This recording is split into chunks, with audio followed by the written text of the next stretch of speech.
শুভ দুপুর বন্ধুরা, কেমন আছো? আশা করি ভালো আছো। আমিও ভালো আছি। যেমন আজকে দুপুরে কী রান্না হয়েছে সেটা আপনাদের সাথে শেয়ার করছি। আসুন দেখি। প্রথমেই তো বাঙালির সেরা খাবার, সেগুলো ভাত, আর আছে মুসুরির ডাল, পেঁয়াজ আর জিরে দিয়ে ফোড়ন দিয়েছি, হলো প্লেন মুসুরির ডাল।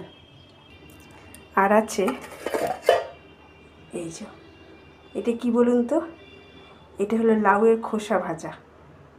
লাউয়ের খোসাগুলোকে না ফেলে দিয়ে এটা কালো জিরে ফোড়ন দিয়ে সুন্দর ভাজা করতে হেভি খুব ভালো লাগে খেতে, এই লাউয়ের খোসা ভাজা।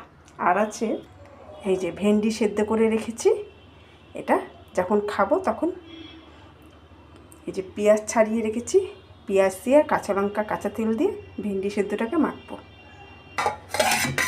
আর হয়েছে এই যে নিউটেলার তরকারি, মানে সোয়াবিনের তরকারি হয়েছে। এই একটা হলো পেঁয়াজ আদা রসুন দিয়ে সোয়াবিনের তরকারি, আর একটা হলো সোয়াবিন পোস্ত। পেঁয়াজ আদা রসুনের তরকারিটা এটা আমরা খাবো, আমরা ঘরের বাকি লোকরা খাবো।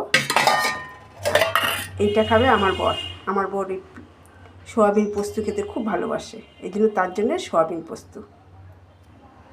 আজ আমার এই রান্না হয়েছে বন্ধুরা।